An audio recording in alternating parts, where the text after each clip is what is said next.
want to tell you what the election commissioner chief election commissioner told us within 7 minutes of the meeting. Get lost.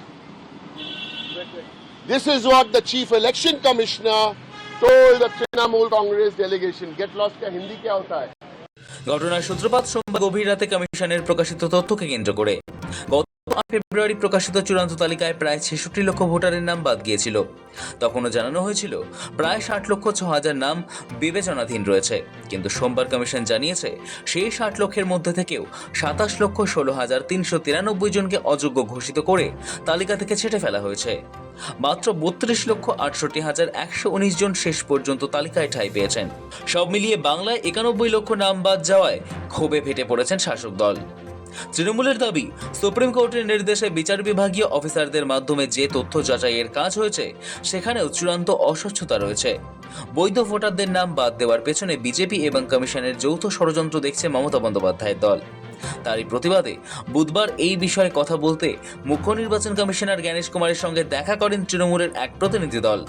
কিন্তু বৈঠক চলাকালীনই নির্বাচন commissioner Gyanesh কুমারের বিরুদ্ধে দুর্ব্যবহার এবং কথা না বলে বের করে দেওয়ার গুরুতর অভিযোগ তুলল ঘাসফুল শিবির।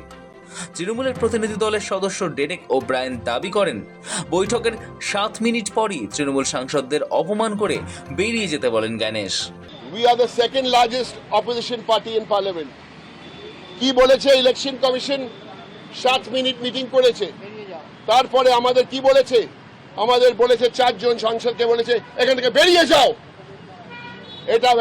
এটা চিফ ইলেকশন কমিশনার বলেছে আমাদের। তৃণমূলের প্রতিনিধিদের অভিযোগ, এসআইআর প্রক্রিয়ায় যে বিপুল সংখ্যক নাম বাদ গিয়েছে তা নিয়ে তথ্য ও যুক্তি পেশ করতে চাইলেও কমিশন তা শুনতে চায়নি। অভিযোগ, নির্বাচন কমিশনার জ্ঞানেশ কুমার তাদের সঙ্গে অত্যন্ত খারাপ আচরণ করেছেন এবং এক প্রকার বের করে দিয়েছেন। আজকে যা হয়েছে আমি জীবনে কখনো দেখিনি। আমরা 4 জন প্রতিনিধি দল গেছি। প্রথমে আমাদের মমতা ব্যানার্জি চেয়ারপারসন তৃণমূল কংগ্রেস 9টা চিঠি লিখেছে। একটাও চিঠির অ্যাকনলেজমেন্ট দেয়নি, উত্তর দেয়নি। আমরা চিঠিগুলো দিলাম। 2 নম্বর, আমাদের পুরো ফ্যাকচুয়ালি ছিল, ছবি দিয়ে সবাইকে ট্রান্সফার করছো আর কাকে কাকে ওখানে রাখছো। আমরা উদাহরণ দিয়ে এক্সাম্পল দিয়েছি, 5-6টা উদাহরণ দিয়ে যেসব বিজেপির লোক ওখানে বসাচ্ছে। We gave 6 examples including एक जो उदाहरण दिया, we gave the example of the chief electoral officer here with BJP people in Nandigram. তারপর আশপদ্দা ও কিছু বলছিল আর আমাদের বলেছে এখান থেকে গেট আউট, বেরিয়ে যাও এখান থেকে। I've been with Trinamool Congress for 22 years.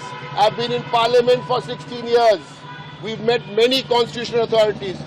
What I saw today is a shame.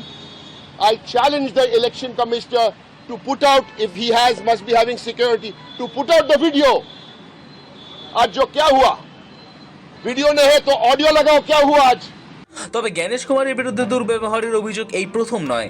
এর আগে তৃণমূলের সর্বভারতীয় সাধারণ সম্পাদক অভিষেক বন্দ্যোপাধ্যায় অভিযোগ করেছিলেন কমিশনার তার দিকে আঙুল উঁচিয়ে কথা বলেছেন। বিদায় মন্ত্রী চন্দ্রিমা ভট্টাচার্য দাবি করেছিলেন তার ওপর রীতিমতো চিৎকার করেছেন জ্ঞানেশ কুমার। এমনকি খোদ মুখ্যমন্ত্রী মমতা বন্দ্যোপাধ্যায় কমিশনকে অহংকারী বলে আখ্যা দিয়ে বৈঠক বয়কট করে বেরিয়ে এসেছিলেন। যদিও তৃণমূলের এই অভিযোগ দাবানলের মতো ছড়িয়ে পড়তেই পাল্টা জবাব দিয়েছে নির্বাচন কমিশন। কমিশনের পাল্টা দাবি, গেট লস্ট বলার অভিযোগ সম্পূর্ণ ভিত্তিহীন এবং উদ্দেশ্য প্রণোদিত। বৈঠক চলাকালীন তৃণমূলের প্রতিনিধি দলের সদস্যরা চিৎকার চেঁচামেচি করছিলেন। তাদের শালীনতা বজায় রাখার আবেদন জানানো হয়েছিল। সৌজন্যের সীমা লঙ্ঘন করেছিলেন তৃণমূল নেতারাই। কমিশনের হুঁশিয়ারি, টার্গেট তৃণমূল। বৈঠকের রেশ কাটতে না কাটতে নির্বাচন কমিশনের অফিসিয়াল হ্যান্ডেল থেকে হিন্দি ও ইংরেজিতে একটি পোস্ট করা হয়, যার শিরোনাম তৃণমূল কংগ্রেসকে নির্বাচন কমিশনের সরাসরি কথা। সেখানে স্পষ্ট ভাষায় লেখা হয়েছে, এবার পশ্চিমবঙ্গে নির্বাচন হবেই, ভয় মুক্ত, হিংসা মুক্ত, হুমকি মুক্ত, প্রলোভন মুক্ত, ছাপ্পা মুক্ত এবং বুথ ও সোর্স জ্যামিং মুক্ত। সাধারণ কোনো রাজনৈতিক দলকে এইভাবে সরাসরি আক্রমণ করে নির্বাচন কমিশনকে সোশ্যাল মিডিয়ায় পোস্ট করতে দেখা যায় না।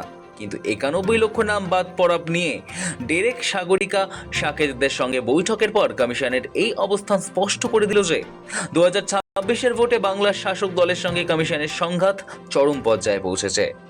নির্বাচন হোক দিল্লির নিয়ন্ত্রণ মুক্ত দাবি তৃণমূলের। কমিশনের এই হুঁশিয়ারির পাল্টা উত্তর দিতে ছাড়েনি বাংলার শাসক শিবিরও। সোশ্যাল মিডিয়ায় তৃণমূল লেখে, তৃণমূলও বলছে এবারের নির্বাচন হতে হবে দিল্লির নিয়ন্ত্রণ মুক্ত, রাজনৈতিক পক্ষপাতহীন, উদ্দেশ্য প্রণোদিতভাবে কাউকে নিশানা করা থেকে মুক্ত এবং অবশ্যই দ্বিচারিতা মুক্ত। তাৎপর্যপূর্ণ বিষয় হলো বাংলায় ভোটাধিকার হারানো মানুষের সংখ্যা 91 লক্ষ ছাড়িয়ে গিয়েছে। এই বিপুল সংখ্যক নাম বাতিলের যৌক্তিকতা নিয়েই বুধবার দিল্লিতে দরবার করতে গিয়েছিল তৃণমূল। কিন্তু সমাধান তো দুরস্ত, বরং গেট লস্ট বিতর্ক আর কমিশনের পাল্টা দাবিতে ভোটমুখী বাংলার লড়াই এখন দিল্লির অলিন্দে পৌঁছে গেল। তৃণমূলের অভিযোগের কয়েক ঘন্টার মধ্যেই নজিরবিহীনভাবে তৃণমূলকে ট্যাগ করে সরাসরি যুদ্ধ ঘোষণা করে দিল নির্বাচন কমিশন। পাল্টা দমতে রাজি নয় তৃণমূলও। ব্যুরো রিপোর্ট, সময়, কলকাতা।